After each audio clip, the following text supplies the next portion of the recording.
ನಮಸ್ಕಾರ. ಇವತ್ತಿನ ವಿಡಿಯೋದ ವಿಚಾರ 90% ಷೇರುಗಳು ಮಾರುಕಟ್ಟೆಯಲ್ಲಿ ಅಪ್ ಟ್ರೆಂಡ್ನಲ್ಲಿ. ನಿಫ್ಟಿ ಮತ್ತು ಸೆನ್ಸೆಕ್ಸ್ 52 ವಾರದ ಹೈಯೆಸ್ಟ್ ಆಲ್ಮೋಸ್ಟ್ ತಲುಪಿಬಿಟ್ಟಿದ್ದಾವೆ. ಸೆನ್ಸೆಕ್ಸ್ನಲ್ಲಿರುವಂತಹ 30 ಷೇರುಗಳಲ್ಲಿ 26 ಅಪ್ ಟ್ರೆಂಡಲ್ಲಿದೆ. ಒಂದು 4 ಮಾತ್ರ 200 ಡೇಸ್ ಮೂವಿಂಗ್ ಆವರೇಜ್ಗಿಂತ ಕೆಳಗಿದೆ. ಸಾಮಾನ್ಯವಾಗಿ ಯಾವುದಾದ್ರೂ ಒಂದು ಷೇರು 200 ಡೇಸ್ ಮೂವಿಂಗ್ ಆವರೇಜ್ಗಿಂತ ಮೇಲೆ ಟ್ರೇಡ್ ಆಗ್ತಾ ಇದೆ ಅಂತಂದ್ರೆ ಅದನ್ನು ಅಪ್ ಟ್ರೆಂಡ್ ಅಥವಾ ಬುಲ್ಲಿಶ್ ಅಂತ ಪರಿಗಣಿಸ್ತಾರೆ. ಅಲ್ಲದೆ 200 ಡೇಸ್ ಮೂವಿಂಗ್ ಆವರೇಜ್ ಒಂದು ತರ ಸಪೋರ್ಟ್ ತರ ನೋಡ್ತಾರೆ. ಸದ್ಯದ ಮಟ್ಟಿಗೆ ಮಾರುಕಟ್ಟೆಯಲ್ಲಿ ಬೇಕಾದಷ್ಟು ಬೆಡ್ತಿದೆ ಅಂತಂದ್ರೆ ಹೆಚ್ಚಿನ ಷೇರುಗಳು ಮೇಲಕ್ಕೆ ಹೋಗಿದ್ದಾವೆ, ಕಡಿಮೆ ಷೇರುಗಳು ಮಾತ್ರ ಮೇಲಕ್ಕೆ ಹೋಗ್ಲಿಕ್ಕೆ ಬಾಕಿ ಇರುವಂತಹದ್ದು. ನಮ್ಮ ಪ್ರಕಾರ ಮತ್ತು ಪರಿಣಿತರ ಪ್ರಕಾರ ಮಾರುಕಟ್ಟೆ ಒಮ್ಮೆ ಹೈಯೆಸ್ಟ್ಗೆ ಹೋದ್ಮೇಲೆ ಆ ಲೆವೆಲ್ ಅಲ್ಲಿ ಒಂದಷ್ಟು ಸಮಯ ಕನ್ಸಾಲಿಡೇಟ್ ಆದ ಮೇಲೆ ಪುನಃ ಮೇಲಕ್ಕೆ ಹೋಗ್ಲಿಕ್ಕೆ ಪ್ರಾರಂಭ ಆಗ್ಬೋದು, ಯಾವುದಾದ್ರೂ ಒಂದು ಒಳ್ಳೆಯ ಪಾಸಿಟಿವ್ ನ್ಯೂಸ್ ಬಂದ್ರೆ. ಸದ್ಯದ ಮಟ್ಟಿಗೆ ಮಾರುಕಟ್ಟೆಯಲ್ಲಿ ಪೆಸಿಮಿಸಮ್ ಇದೆ. ಯಾಕಂದ್ರೆ ಫಾರಿನ್ ಕಂಟ್ರೀಸ್ ಅಲ್ಲಿ ರಿಸೆಷನ್ ಇದೆ ಮತ್ತು ಅದರ ಪರಿಣಾಮ ಭಾರತದ ಮೇಲೆ ಕೂಡ ಆಗಬಹುದು. ಈಗ ನಿಮ್ಮ ಮುಂದೆ ಒಂದಷ್ಟು ಸೆನ್ಸೆಕ್ಸ್ ಸ್ಟಾಕ್ಗಳ ಹೆಸರುಗಳನ್ನು ಇಡ್ತಾ ಇದ್ದೇನೆ. 200 ಡೇಸ್ ಮೂವಿಂಗ್ ಆವರೇಜ್ಗಿಂತ ಮೇಲೆ ಟ್ರೇಡ್ ಆಗ್ತಾ ಇರೋದು. ಅದಕ್ಕಿಂತ ಮುಂಚೆ ನೀವು ಡಾಕ್ಟರ್ ಭರತ್ ಚಂದ್ರ ಚಾನಲ್ ಮೆಂಬರ್ ಅಲ್ಲ ಅಂತಂದ್ರೆ ಇದೀಗ ಸಮಯ ಸಬ್ಸ್ಕ್ರಿಪ್ಷನ್ ಬಟನ್ ಬೆಲ್ ಐಕಾನ್ ಒತ್ತಿ. ವಿಡಿಯೋ ಚೆನ್ನಾಗಿದ್ರೆ ಎಲ್ಲಾ ಕನ್ನಡಿಗರಿಗೂ ಫಾರ್ವರ್ಡ್ ಮಾಡಿ ಮತ್ತು ವಿಡಿಯೋ ಚೆನ್ನಾಗಿದ್ರೆ ಲೈಕ್ ಬಟನ್ ಒತ್ತೋದನ್ನು ಮರಿಬೇಡಿ.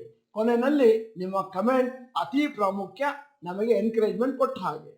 ಮೊದಲ ಕಂಪನಿ ರಿಲಯನ್ಸ್ ಇಂಡಸ್ಟ್ರೀಸ್. ಇವತ್ತಿನ ರೇಟು 2618. 200 ದಿನದ ಮೂವಿಂಗ್ ಆವರೇಜ್ 2527, ಅಂದ್ರೆ 4% about 200 days moving average trade ಆಗ್ತಾ ಇದೆ.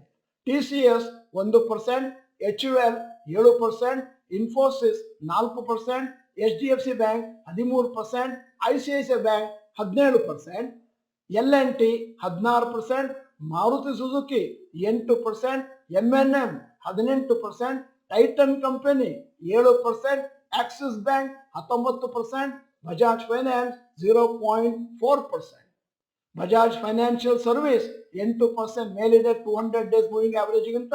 Kotak bank 6%, Nestle 6%, UltraTech 8%, HDFC 15%, IndusInd bank 18%, doctor Reddy's lab 4%, Sun Pharma 14%, SBI 18%, HCL tech 9%, ITC 18%, NTPC 11%, power grid 1% ಮತ್ತು ಭಾರತಿ ಏರ್ಟೆಲ್ 16% ಮೇಲೆ ಟ್ರೇಡ್ ಆಗ್ತಾ ಇದೆ 200 days moving ಆವರೇಜ್ಗಿಂತ.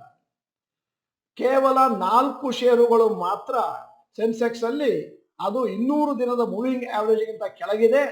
Asian paints, Wipro, tech Mahindra ಮತ್ತು Tata steel.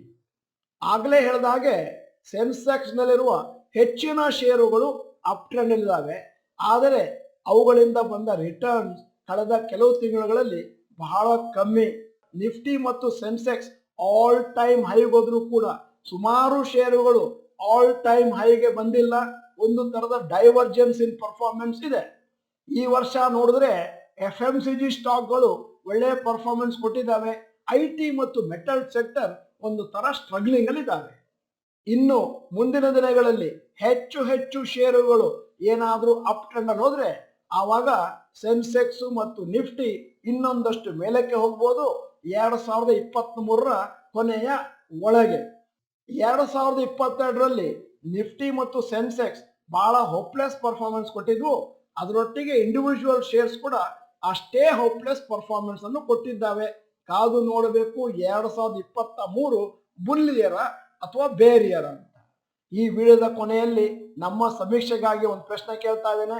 ನಿಮ್ಮ ಪ್ರಕಾರ, ನಿಮ್ಮ ಅಭಿಪ್ರಾಯದ ಪ್ರಕಾರ, ನಿಮ್ಮ ಫೀಲಿಂಗ್ಸ್ ಪ್ರಕಾರ ನಿಫ್ಟಿ ಮತ್ತು ಸೆನ್ಸೆಕ್ಸ್ ಡಿಸೆಂಬರ್ 2022ರಲ್ಲಿ ಇನ್ನೊಂದಷ್ಟು ಹೈಯೆಸ್ಟ್ ಲೆವೆಲ್ ಅಲ್ಲಿ ಇರುತ್ತೆ ಅಂತಂದ್ರೆ ಎಸ್ ಅಂತ ಟೈಪ್ ಮಾಡಿ, ಇಲ್ಲ ಅಂತಂದ್ರೆ ನೋ ಅಂತ ಟೈಪ್ ಮಾಡಿ.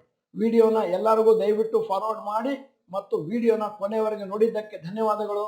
ನಮಸ್ಕಾರ.